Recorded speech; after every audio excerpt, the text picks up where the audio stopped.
So yun po, si Aling Inday nag-awalis na.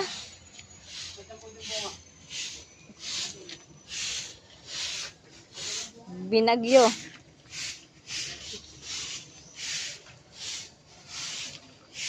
Kailangan po namin kumita dito kasi ilang araw nang walang pasok. 2 araw na po. So kahit 1,000 lang, nga naman.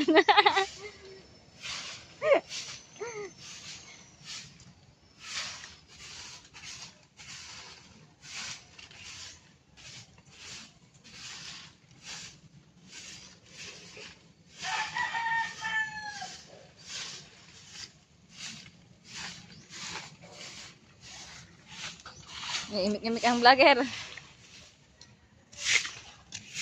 Kami po ay magagawa ng tindahan din eh.